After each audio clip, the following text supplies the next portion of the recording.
Ever since Netflix became a thing, gamers like me have been waiting for the Netflix of gaming. We've been waiting for a low price, high value proposition service that allowed us to get good access to video games for a very low, cheap price. And where we've been able to rent discs in the past, when we've been able to get access to some subscription services, nobody's been able to do it just yet, but it doesn't keep people from trying.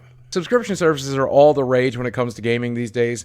You've got PlayStation Plus, you've got Xbox Live, and of course, you've got Xbox Game Pass and PlayStation Now. Even Nintendo is in on this, charging you for online access. They're very subpar online access, but also giving you 2 free old NES games every month as long as you subscribe. And now we are even seeing major tech companies like Google and Amazon and Apple throwing their hat into this ring, all in the attempts to be the Netflix of gaming. They want to offer you access to a tremendous number of video games for one low price so they can dominate the subscription market. And it really makes a lot of sense because subscription services are something these companies really, really like. It's predictable income that stockholders and even the company itself can say, we know next month we're going to rebill a tremendous amount of money, and it's going to be that way every month moving forward. It's a very safe business model, and that's why the value is almost always there. All of this is in an attempt to become the Netflix of gaming. That's what everybody calls it. But who knows who's actually going to be the Netflix of gaming?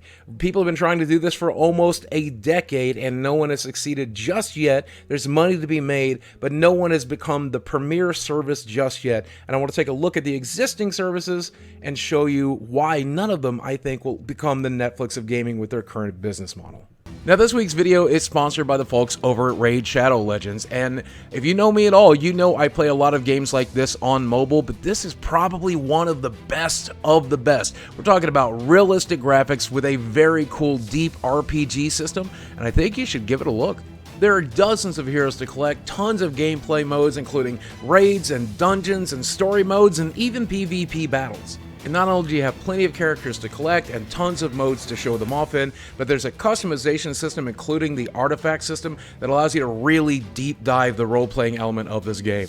But you don't just have to take my word for it. This game has hundreds of thousands of reviews with a nearly perfect score. If you download the game in the link in the description box below and start playing the game right now, you'll get 90 days worth of login rewards. And not only do you get all of this stuff for free, but they are constantly adding new content, including the new Faction War system that just recently went live. So do me a favor, download Raid Shadow Legends using the links in the description box below. If you do, you'll get a free epic hero and 50,000 silver as their welcoming new player strategy. You can add me at Boogie Plays and maybe even kick my butt in game.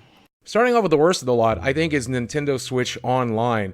And here's the thing, you get 2 free games every month, but they tend to be from the NES library, and you get access to all the previous games as well that they have launched. And there's now a year's worth of games, but most of these games are lackluster. We still don't have Super NES games, we don't have Nintendo 64 games. Nintendo has one of the best chances at this, because they have such a tremendous old school library that they could be giving away for that monthly fee, but instead they are being very, very stingy with it. So Nintendo, I think, is absolutely in the bottom of the list. Next up is PlayStation Now, and this has the most Netflix style model because instead of downloading the games to your console and playing them there, you basically just stream everything the same way you would stream a film on Netflix. This could be pretty damaging to your data cap, but then again, if you go say something like Xbox Game Pass and you download the entirety of Gears 5 and only play it for a few hours, you spend tremendously more data than just streaming the game. But when it comes to streaming the game, that actually does have its downsides as well, because if you're having difficult internets, if your internet outage is out, if you have latency issues, some games just are not fit for this kind of service. And PlayStation Now has not been that popular because of that.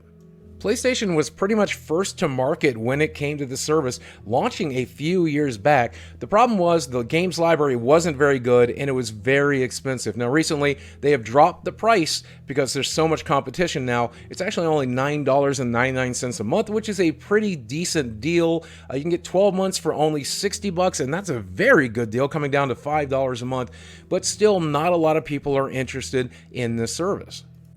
PlayStation Now does have a fairly decent library. If you want to play God of War or Uncharted 4 or Infamous or even Grand Theft Auto 5, and plus dozens of other games, it's not a bad value, but for some reason, it's just not that popular of a service. Back in April, PlayStation Now was estimated to have about 700,000 subscribers, but considering the number of PlayStation 4s that are out there in the wild, this is a really low attachment rate. They really need to get those numbers up if they want this service to succeed. And having used the service when it launched and then again recently, I have to say the service could still use some work. The good side about PlayStation 4 Now is the number of games that are available, including PlayStation 2, PlayStation 3, and PlayStation 4 games available on the service. There are now 750 different games available, with over 300 of them that you can actually download to the console so you don't have to stream all of these games.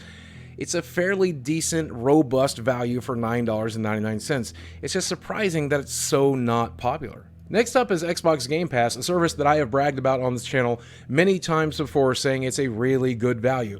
And one of the reasons it's such a good value is because all of their exclusives tend to premiere on Xbox Game Pass the day they come out. If you have access to Xbox Game Pass, you can play brand new games like Gears 5 for free. So yes, all the exclusives that have been released for the Xbox One this generation is available on Xbox Game Pass. All 6 of them or so. All joking aside, Game Pass continues to be one of the best deals in gaming with a really large library. Now that I realize it, it's not as big as the PlayStation library, but it's still a pretty robust library with a lot of brand new games.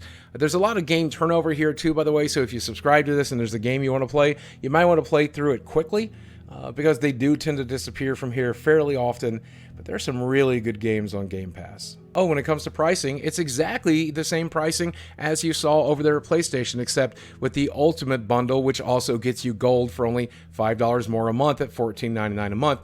Now, what's interesting about this is PlayStation actually dropped their prices to price match Xbox Game Pass.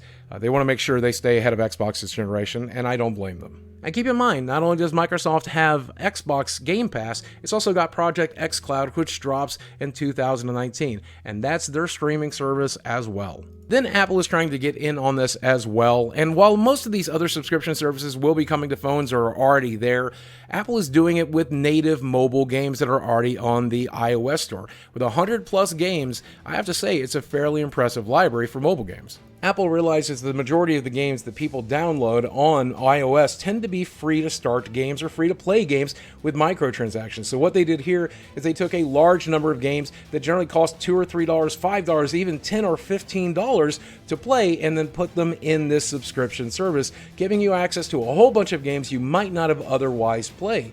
I think this is a really smart decision on their part, because a lot of these are just full-fledged games, not microtransaction-filled garbage. A lot of these games people have never experienced, and they don't really realize what a robust experience you can get on mobile until you try some of these games. Oh, and hey, this is one of the cheapest subscription services we've looked at as well. Instead of being $9.99 a month, it's starting off at $4.99 a month, so it's probably a pretty good value as well. Then we have Google Stadia, and what has not been said about Google Stadia either by me on my channel or other people, this is a service people love to hate. I don't think it's a very good value, and I think that's the largest issue. It's not the Netflix of gaming. It can't be the Netflix of gaming because it is a streaming-only service where you're expected to pay full price for your games. That business model definitely would have not worked for Netflix. I mean, at launch, Stadia Pro is definitely not a good deal, $9.99 a month, and that's just the ability to stream your games, including Destiny 2, which will be free on the service when it launches, but Destiny 2 is free for everyone when it launches as well.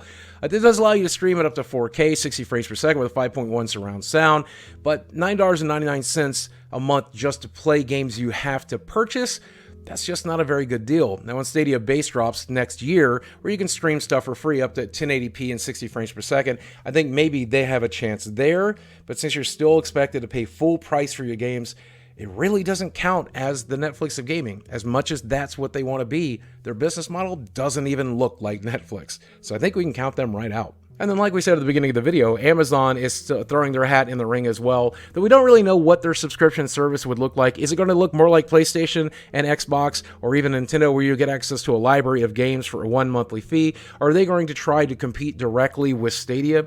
I think it's going to be the latter, because they have those tremendous cloud computing services that they can already access. They already got their own server farms, so they will probably allow you to buy the games directly through Amazon at a discount and stream the games.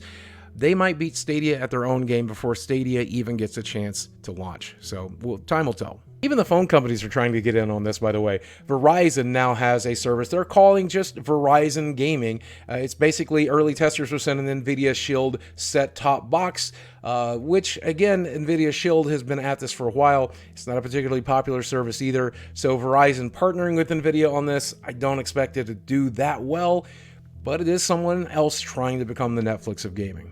So there we have it. Who will be the Netflix of gaming? At this point, I still think Xbox Game Pass and now PlayStation have two of the best services, where Google Stadia and Nintendo continue to be the worst. I don't know that anybody will ever become the actual Netflix of gaming. They diversified their plans far too much. But as it stands right now, there's still a lot of really good value in these subscription services. Let me know if there's any that you're using or plan to use. Guys, as always, thanks for watching.